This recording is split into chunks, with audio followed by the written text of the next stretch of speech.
Hoy le voy a hablar sobre el caso clínico de María Paula Vargas. María Paula tiene 12 años de edad, es estudiante, no refiere ningún antecedente médico ni familiar ni personal. El motivo de consulta de la madre es porque quiere arreglarle los dientes a la niña porque los ve muy salidos. En los antecedentes odontológicos, promoción y prevención. Según el índice facial, con un 90% clasificamos a la paciente en un índice facial leptoprosopo y clase 1 según Bedoya Mayo. Al análisis facial horizontal y vertical puedo observar que la paciente presenta una leve asimetría facial entre mi cara derecha e izquierda, observo un levognatismo, una línea media facial coincide con filtrum labial pero no con la punta de la nariz y el centro del mentón. La línea bipupilar no es paralela al labio comisural, descendida hacia el lado derecho. Y hay una competencia labial, labio superior grueso, labio inferior delgado, borla del mentón aparentemente isotónica y surco mentolabial levemente pronunciado.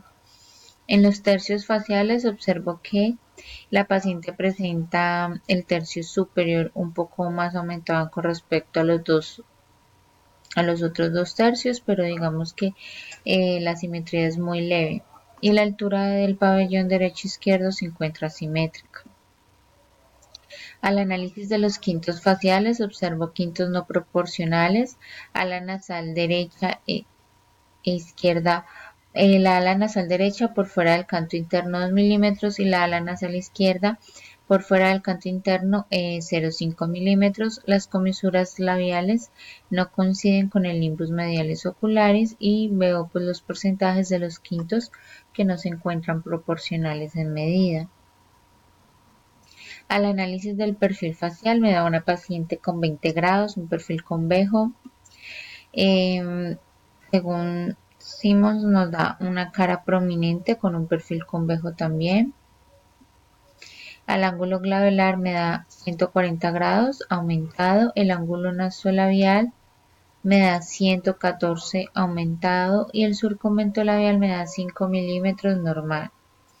El ángulo mentocervical me da 83 grados en promedio. Según la línea estética, observamos que el labio superior está en hormoquelia con menos 1 milímetro y el labio inferior está en proquelia con más 2 milímetros. Al análisis miofuncional no observo ninguna alteración. La niña sí me refiere que presenta un hábito que es la onicofagia. De resto, pues no se observa sintomatología a nivel de la ATM y los músculos de la masticación. Clasificación de la apariencia y la estética facial.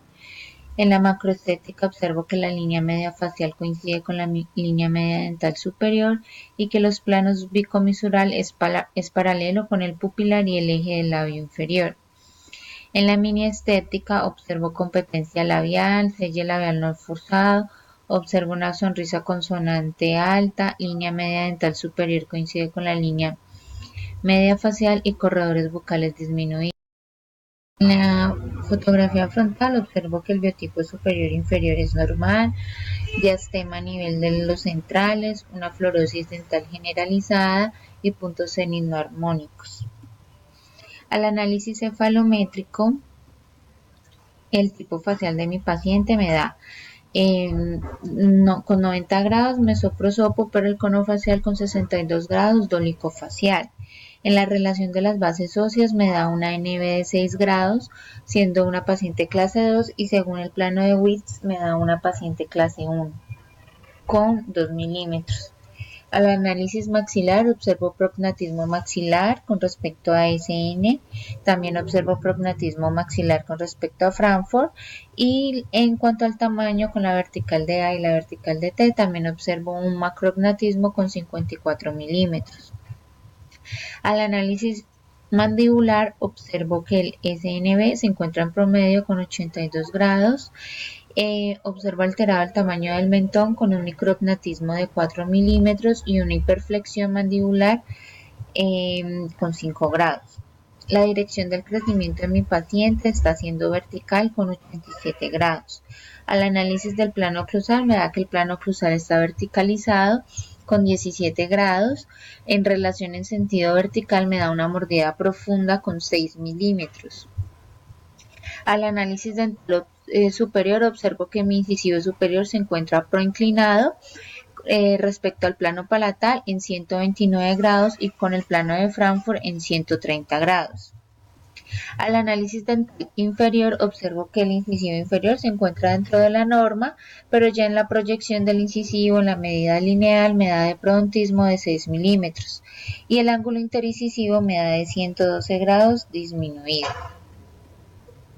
Al análisis de tejidos blandos observo tamaño de la nariz pequeña, ángulo nasolabial 114 aumentado, labio superior con proquelia de 5 milímetros con respecto a SN Pogonium prima y con la vertical de subnasal me da de 3 milímetros proquelia y el labio inferior me da 1 milímetro proquelia y la distancia anteroposterior del mentón me da en menos 8 milímetros normal con un perfil convejo de 20 grados. Doctor, como observamos que la paciente tiene una mordida profunda, entonces como de antemano observo que mi paciente tiene una mordida profunda, decidí tomar estas medidas adicionales para que me ayudaran a definir pues el plan de tratamiento de mi paciente. Entonces, para definir la discrepancia del plano mandibular, mire cómo era mi inclinación de ese plano y con respecto a Frankfurt y Gonium Nation me da que mi paciente tiene una medida de 22 grados que se encuentra dentro de la norma y me da a entender que mi paciente en estos momentos tiene un crecimiento neutro, un crecimiento mesofacial y no ni hipodivergente ni hiperdivergente. Según el plano mandibular, se observa que con respecto a la base craneal, pues me da un plano mandibular horizontalizado de 2 grados, pues de diferencia de 2 grados, con 30 grados, pues en comparación con la norma que es de 32. En la discrepancia de mi plano maxilar observo que se encuentra dentro de la norma. El ángulo goniaco también observo que se encuentra en 123 grados dentro de la norma. También decidí medir la altura anteroinferior de la cara para determinar hacia dónde queremos redirigir el plano mandibular y observo que mi paciente tiene pues un aumento de esta altura anteroinferior con respecto de la norma. La altura alveolar anterior superior de mi incisivo se encuentra también dentro de la norma, mientras que la altura posterior superior se encuentra disminuida con una deficiencia de 20 milímetros. La altura alveolar anteroinferior también se encuentra dentro de la norma, mientras que la altura alveolar posterior se encuentra en deficiencia con 30 milímetros. Doctor, quise pues como es una paciente de 12 años, hacer el análisis vertebral, me da que mi paciente está en una etapa de CS4, es decir que todos los bordes de las vértebras muestran concavidades, CS3 y CS4 muestran una forma rectangular, el pico del crecimiento mandibular finaliza en esta etapa o ha finalizado un año antes de este estadio. Al análisis de la radiografía panorámica observamos 32 dientes presentes, ya con dentición permanente, cóndilos redondeados. Vemos los tips alterados. Al análisis de Tinlander me da que del lado derecho se observa que la rama es un poco más grande con 62 milímetros y que el cuerpo también es más grande con 93 milímetros en comparación con el lado izquierdo. Por eso creo que se debe la simetría facial que se observa de ella. La altura de mis cóndilos me dan normales con 18 milímetros y ya las otras medidas pues también se encuentran levemente con una diferencia pues por la simetría que ella presenta. Al análisis intraoral, estas son las radiografías intraorales de mi paciente que le tomé. Esta es la fotografía frontal, observo línea media dental superior e inferior que coincide con la línea media facial, un biotipo periodontal normal, una encía sana, un margen gingival normal, diastema a nivel de los incisivos centrales y una fluorosis dental generalizada. En la lateral derecha me da una paciente con una clase 1 molar y una clase 2 canina por 2.5 milímetros. Al lado izquierdo me da lo mismo, una clase 1 molar y una clase 2 canina por 2.5 milímetros. En la oclusal superior observo arrugas palatinas normales, forma de arco ovalado, línea media coincide con el rafé, caries dental a nivel del 25, una mesovestíbulo rotación del 14 y una distovestíbulo rotación del 22. En la oclusal inferior observo también un arco ovalado, caries dental en el 37 y en el 47, apiñamiento anterior entre leve y moderado y una mesovestíbulo rotación entre el 33 y el 43. En la sobremordida observo un overjet moderado de 6 milímetros y un overbite también moderado de 5 milímetros que corresponde al 62.5%. Al análisis de los modelos, en el modelo de fotografía frontal observamos lo mismo.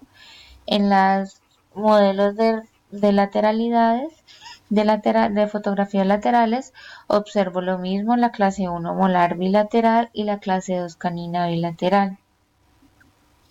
En el Bolton anterior me da un exceso de Bolton mandibular de 1.9 milímetros y en el Bolton total, doctor, me da un Bolton de 1.5 milímetros. La curva de SPI, vemos una curva de SPI pronunciada del lado derecho de 4 milímetros y del lado izquierdo de 3.5 milímetros que corresponden a severa. En PONT me da que en la parte superior no tengo discrepancia transversal y en la parte inferior me da una discrepancia leve antero-inferior de menos 2.1 milímetros. En Carey me da que en la parte superior no tengo deficiencia, pero en la parte inferior sí hay una deficiencia leve de menos 2.2 milímetros. En Courthouse me da un paladar plano. Hallazgos y diagnósticos. Es una paciente ASA1 a nivel sistémico. A nivel facial vemos desarmonía facial y un biotipo facial leptoprosopo. Estos son los hallazgos con lo que ya dijimos: perfil convejo, cara prominente, quintos y tercios faciales no proporcionales, una sonrisa consonante alta, corredores bucales pequeños, competencia labial y proquelia del labio inferior. En los esqueletales es una paciente clase 2 esqueletal estructural y una paciente clase 1 posicional, donde Witz es clase 1 y el ANEV es clase 2. Dentro de los hallazgos observamos que en el maxilar superior hay un procnatismo moderado y un macrocnatismo leve, y en la mandíbula hay un microcnatismo leve. El plano palatino se encuentra verticalizado. A nivel dental podemos diagnosticar una desarmonía oclusal, una mordida profunda y caries oclusales del 37, 47 y 25. Dentro de los hallazgos observamos la proinclinación moderada del incisivo superior, el prodontismo leve del incisivo inferior, la relación canina clase 2 bilateral, el overjet y el overbite moderado, la curva de SPI severa bilateral y el colapso transversal leve antero-inferior. Los objetivos de mi tratamiento: mejorarle el perfil y la sonrisa. En dentales, lograr la relación canina clase 1 bilateral, corregir una mordida profunda, corregir malposiciones dentales, lograr una oclusión mutuamente protegida y mejorar la curva de SPI. En esqueléticos, yo, como ya es una paciente que se encuentra en CS4, mantener su perfil. Además, veo la relación de las bases óseas entre el maxilar y la mandíbula, y creo que, pues, porque digamos que uno de los planes de tratamiento que uno puede tener dentro de estos pacientes clase 2 esqueletales y que, digamos, están en la adolescencia temprana, podríamos colocar un propulsor mandibular y modificar su perfil, pero yo observo que mi paciente sí tiene un perfil convejo, pero la relación entre mi maxilar y mi mandíbula está bien, no puedo llevar mi mandíbula más hacia adelante. Además, tenemos en cuenta que es una paciente que tiene una clase 1 molar bilateral, entonces por ese motivo no voy a cambiar su perfil, sino que voy a mantenerlo en los objetivos esqueléticos. En periodontales, una enseñanza de general, y en los funcionales, mejorar función masticatoria. Esta es mi paciente, entonces lo que yo le digo: doc, es un perfil convejo, pero yo no voy a llevar mi mandíbula más hacia adelante. Las relaciones molares son de clase 1 bilateral.